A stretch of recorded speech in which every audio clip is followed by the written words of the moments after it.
સાથે જ આપણી સાથે આજે ચર્ચા માટે જોડાઈ રહ્યા છે રૂટ મોબાઈલના એમડી અને સીઈઓ રાજદીપ કુમાર ગુપ્તા અને રિઝલ્ટ્સ જોઈ લો. નફો 24 ઓલમોસ્ટ 25% વધ્યો છે, 33 કરોડ પર 27 કરોડથી.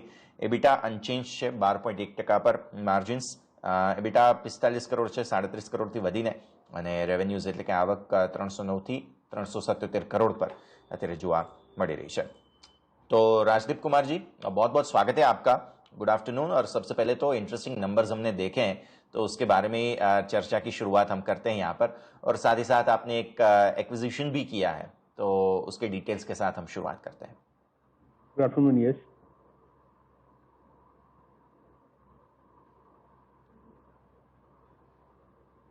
जी सर. ओके. जी सर, मेरी आवाज आ रही है आपको? हाँ, आ रही. ओके सर, तो शुरुआत आपके ओपनिंग कमेंट से करते हैं सर. नंबर्स बहुत ही इंटरेस्टिंग देखे और साथ ही साथ एक एक्विजिशन भी आपने किया है, तो उसके डिटेल्स भी साथ में लेते हैं. जी यस. आई थिंक अगर हमारा आप यस रेवेन्यू देखो as compare to year on year basis 22% का हमारा जो ग्रोथ है, हमारा ग्रॉस प्रॉफिट मार्जिन भी एक्सपैंड हुआ है. आई थिंक ओवरऑल आप ग्रोथ वाइज देखो तो year on year basis we have grown multifold. और अगर हम रिसेंटली जो एक्विजिशन हमने किया है, एक कंपनी जो कहते हैं सर्व करके थी, उसके जो ईमेल प्लेटफॉर्म को हमने एक्वायर किया और उसको हमने रीब्रांड करके नई कंपनी और नई एलटीओ को लॉन्च किया है जिसका नाम है सेंड क्लीन. और सेंड क्लीन कंप्लीटली एक ईमेल प्लेटफॉर्म है, ईमेल मार्केटिंग प्लेटफॉर्म होगा जो कंप्लीटली एंटरप्राइज जो सेगमेंट है ईमेल का उसको फोकस करेगा. ईमेल अपने आप में एक $17 बिलियन का मार्केट है वर्ल्ड वाइड, और आने वाले दिनों में ईमेल भी एक बड़ा role communication as platform as service जैसी कंपनियों को करने वाला है. तो हमारा आइडिया यही था कि जो हमारा प्रोडक्ट ऑफरिंग है और जो हमारा प्लेटफॉर्म पोर्टफोलियो है उसको कैसे एनहांस किया जाए. और हम हमेशा बिलीव करते हैं कि जो भी प्रोडक्ट हो हमारे स्टैक के अंदर हो, ताकि हम कस्टमर को वन स्टॉप शॉप का काइंड ऑफ ऑफरिंग दे. अगर कोई कस्टमर हमारे पास आता है तो उसको सारी के सारे डिजिटल कम्युनिकेशन के जो चैनल्स हैं वो अवेलेबल हो.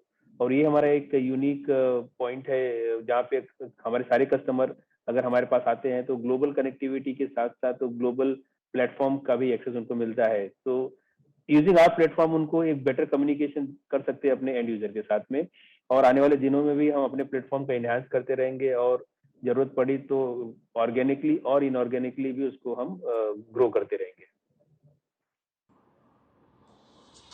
ठीक है सर.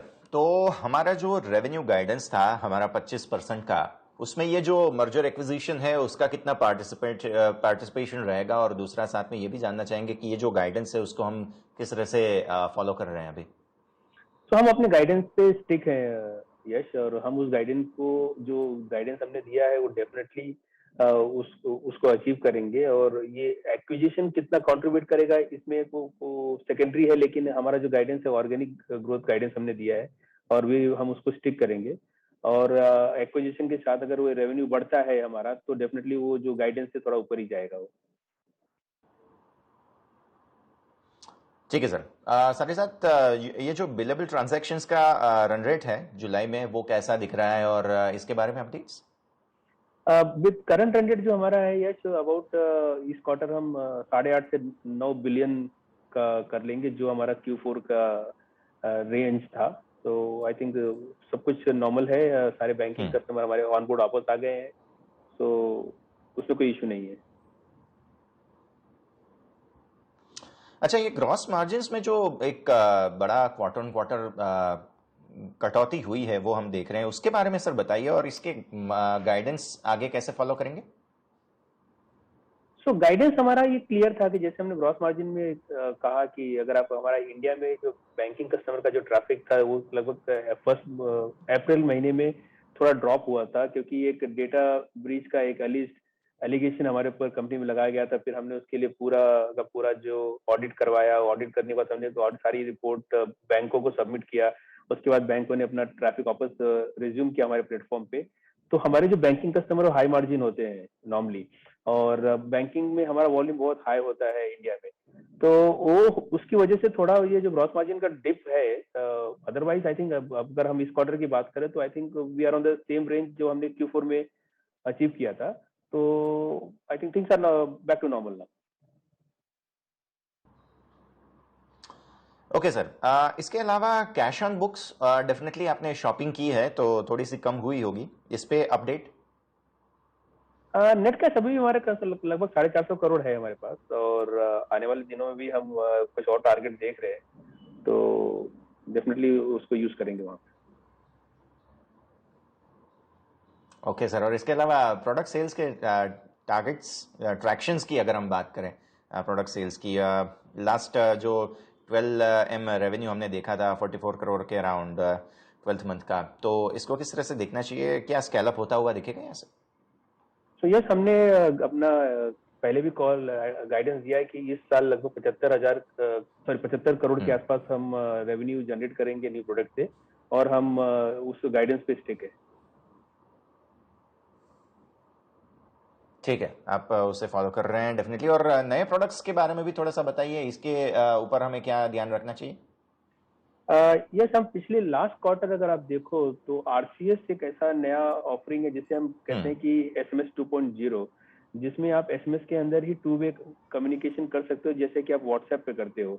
उसका जो पूरा इकोसिस्टम है ऑपरेटर के थ्रू चलता है। लास्ट क्वार्टर में हमने लगभग 30 करोड़ मैसेजेस जो हमने भेजा है ओनली ऑन आरसीएस। हमने 10 कस्टमर को ऑनबोर्ड किया है आरसीएस पे। आरसीएस आने वाले दिनों में एक बड़ा प्लेटफॉर्म होगा यूजर कम्युनिकेशन के लिए, क्योंकि वो एसएमएस के इनबॉक्स में ही आएगा आपका। तो उससे बिगेस्ट एडवांटेज होगा कि ऑपरेटर इकोसिस्टम में चलेगा, और गूगल जैसे कंपनियां उसको सपोर्ट कर रही हैं। और हमारा जो प्लेटफॉर्म था, आई थिंक इंडिया में हमने सबसे हाईएस्ट मैसेज भेजा है आरसीएस पे पिछले क्वार्टर में, और आने वाले क्वार्टर में उसका जो एक्चुअल वैल्यू जब वो मल्टीप्लाई होगा इन रेवेन्यू, प्रॉब्ली वो भी एक बड़ा एड ऑन होगा हमारे न्यू प्रोडक्ट ऑफरिंग में। और जैसा मैंने आपको बताया कि हमारा ईमेल प्रोडक्ट हमें जो एक्वायर किया है उसको हम यूएस में ऑलरेडी रजिस्टर कर चुके हैं एज ए सिंक सेंटक्लिन इंक, और इंडिया में सेंटक्लिन प्राइवेट लिमिटेड करके दो कंपनी है। ये कंप्लीट नया एसबी होगा, इसमें लगभग 100 लोग काम करेंगे, और हमारा गाइडेंस है कि लगभग हम $12 मिलियन इसमें इन्वेस्ट करेंगे इसको ग्रो करने के लिए। डेफिनेटली राजदीप कुमार जी, दूसरा साथ ही साथ मैं ये पूछना चाहता था, वैसे अपनी इंडस्ट्री जो है वो ज़्यादा अफेक्ट नहीं हुई होगी सेकेंड वेव फर्स्ट वेव, लेकिन वैसे भी हम उससे बहुत कुछ चीज़ें सीख चुके हैं। जो पहले फर्स्ट टाइम पैनिक था वो तो उससे हम काफ़ी क्रॉस कर गए हैं, अब थोड़ी सी बातें चल रही है थर्ड वेव की। तो थोड़ा सा बताइए किस तरह से माहौल है, आप अपने वर्किंग स्टाइल में कोई चेंज ला रहे हैं या नहीं, वर्क फ्रॉम होम एक्सटेंशन, इसके बारे में अगर थोड़ा सा बता सके तो। यस, मुंबई में तो अब कोविड केसेस बहुत ही कम हो गए हैं, और हम 1 जुलाई से हमने जी। रोटेशन बेसिस पे लोगों को ऑफिस आना चालू कर दिया है, और बहुत सारी चीजें हम इस बार एक्विजिशन कर रहे हैं, प्रोडक्ट एनहांसमेंट कर रहे हैं। तो आई थिंक मुंबई में तो ऑफिस वर्क फ्रॉम होम के अलावा लोग लगभग 2 दिन ऑफिस आना चालू कर दिए हैं। और आई थिंक न्यू नॉर्मल को हम फॉलो करते हैं, पिछले 1.5 साल से हम वर्क फ्रॉम होम ही थे। अब धीरे धीरे लोगों को वो हैबिट भी आना चाहिए कि work from office is also required. तो हम वही नॉर्म कर रहे हैं कि जैसे मुंबई यस। का सिचुएशन बेटर हो गया तो हम हमारे लोग अब ऑफिस आना चालू कर दिए, और ऑफिस से भी काम कर रहे हैं। और आई थिंक कोविड का जो इम्पैक्ट हमारे बिजनेस पे जरा भी नहीं है। डेफिनेटली हमारा सर। कुछ ऐसे इंडस्ट्री है, जैसे आपको पता है कि ट्रैवल हो गया या रिटेल हो गया, प्रॉब्ली उसमें थोड़ा इम्पैक्ट आपको दिखा होगा। But at the same time जो डिजिटल और ओटीटी प्लेयर्स है, जो हमारे कस्टमर है, उनका वॉल्यूम बहुत बढ़ गया। मोबाइल पेमेंट का हमारा जो मार्केट था, अगर आप देखो लास्ट ईयर में हमारा ग्रोथ 44% के आसपास था ड्यूरिंग द कोविड। तो कोविड में कहीं ना कहीं तो डिजिटल अडॉप्शन का जो रेशियो काफी बढ़ा है, और ये आने वाले दिनों में भी बढ़ते ही रहेगा।